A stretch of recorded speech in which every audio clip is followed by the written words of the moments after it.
68 invitations were sent, but no one from my family showed up. They abandoned me because I married an electrician. I moved forward alone, but then a woman suddenly appeared and revealed a secret about my husband that made the people who rejected me regret their decision. 68 invitations. 68 envelopes. Not one person from my family showed up. My brother's message arrived while I was standing in my wedding dress, waiting for the ceremony to begin. They all stayed away because they believed marrying an electrician was beneath me. They thought I had chosen the wrong man. They had no idea what my husband had been hiding. My name is Olivia Parker. I was 31 years old when I married Ethan Brooks. Ethan was 35. He worked as an electrician in a small town outside Columbus, Ohio. He was the kind of person who carried extra tools in his truck because someone might need help. He remembered people's names. He fixed things without asking for anything in return. My family didn't see that. They saw a man wearing work boots. They saw someone who didn't have a corporate job. They saw someone they thought was not good enough for me. My mother, Linda Parker, was 58. She cared more about appearances than anything else. She always knew what the neighbors would say before she knew how I felt. My father, Robert Parker, was 62. He was quiet most of the time, but when my mother made a decision, he usually followed. My older brother Ryan was 36. He was the family favorite. According to my parents, he could do no wrong. Ryan had always believed success was measured by money. And then there was Ethan. The man they rejected. The man they never bothered to know. 3 weeks before my wedding, I was sitting at my parents' dining table. My mother looked at the invitation in her hand. Then she placed it down. "Are you serious about this, Olivia?" I looked at her. "Yes." She shook her head. "You're really marrying him?" "His name is Ethan." "I know his name." "Then why do you keep talking like he's a mistake?" She sighed. "Because I don't understand why you're settling."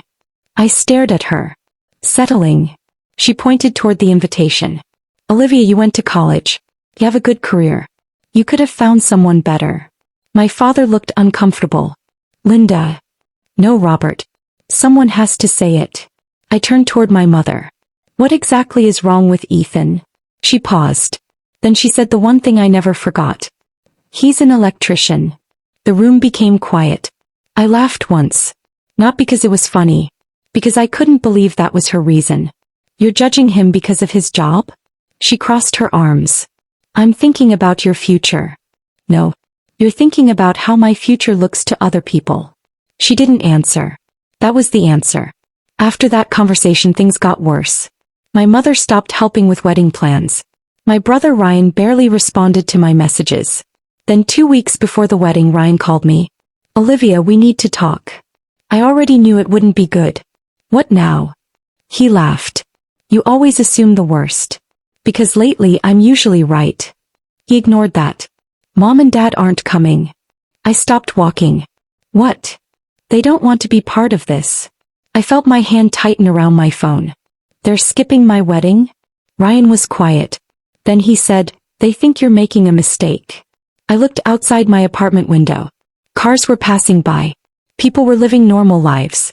And my family was deciding they didn't want to be there for mine. "Ryan, did you tell them not to come?" "No." The answer came too quickly. I noticed. But I didn't argue. I just said, "Okay." He sounded surprised. "That's it?" "Yes." "You're not going to fight?" I looked at the wedding dress hanging across the room. "No." Because I was tired of begging people to choose me. The wedding day came.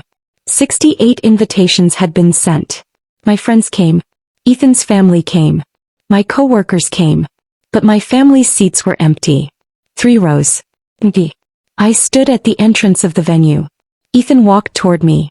He looked nervous. "Are you okay?" I nodded. "Yeah." He looked behind me. "They're not coming?" I swallowed. "No." His face changed. Not anger. Pain. "I'm sorry." I shook my head. "Don't apologize for something you didn't do." He held my hand. "Are you sure you still want this?" I looked at him. At the man who never made me feel like I had to prove my worth. "Yes." We got married. Without them. After the wedding, Ethan and I built a quiet life. It wasn't glamorous. We lived in a small house. His truck was old. Our kitchen cabinets needed replacing. Sometimes we counted every dollar before buying something extra. But Ethan was there. Every morning. Every night. Every difficult moment. My family, however, stayed away. Months passed. Then almost a year. I saw their pictures online. Family dinners. Birthday celebrations. Holiday gatherings. I wasn't there. Then something unexpected happened. A woman named Claire Bennett contacted me. She was around 45 years old. I had never met her before. She asked to meet me. I almost said no. But something in her voice made me agree. We met at a coffee shop. She placed a folder on the table. I know this is going to sound strange. I looked at her. Who are you? She took a deep breath. My husband worked with Ethan years ago. I frowned. Okay. She opened the folder. Inside were documents. Photos. Old records. I looked at her. What is this?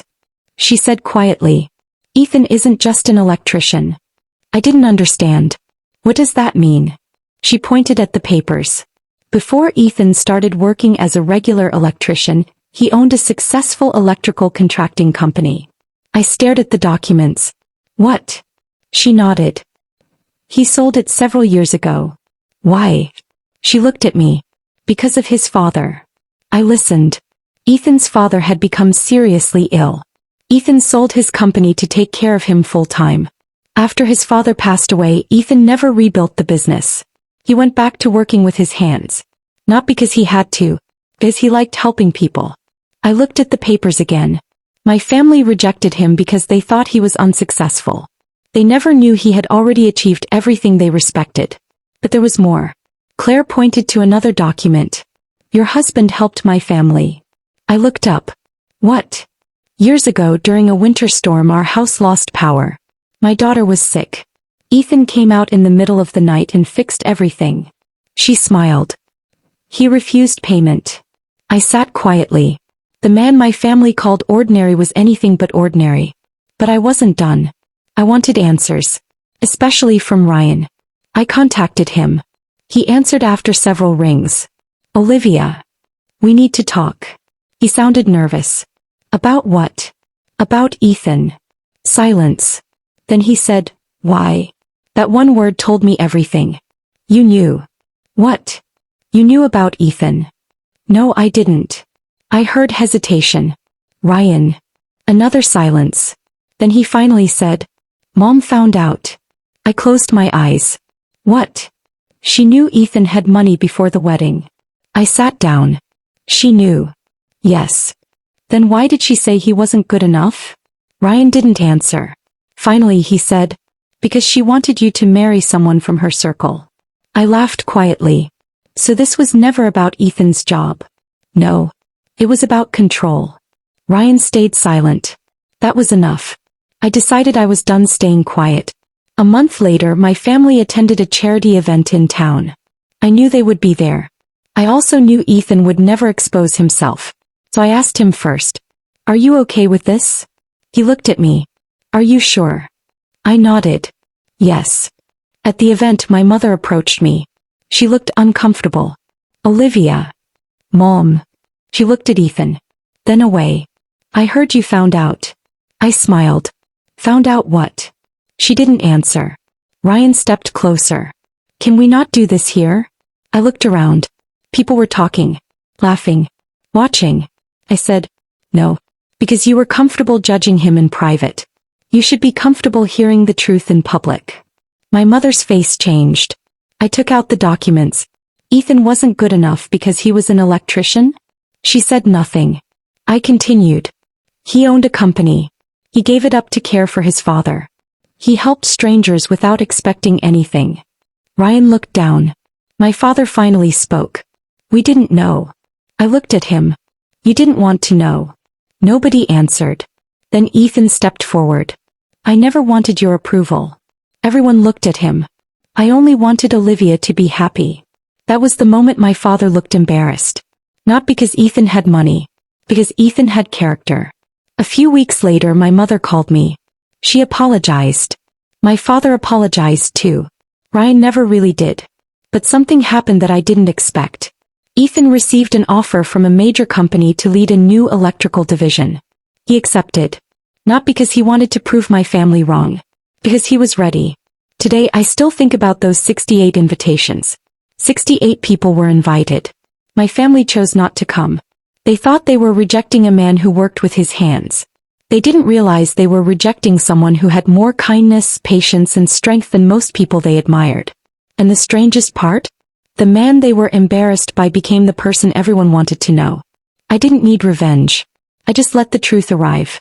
If this story touched your heart, please support our channel by giving this video a like and subscribing for more emotional stories filled with unexpected twists and life-changing moments. Your support means a lot to us and helps us continue creating stories that connect with viewers around the world. Thank you so much for watching.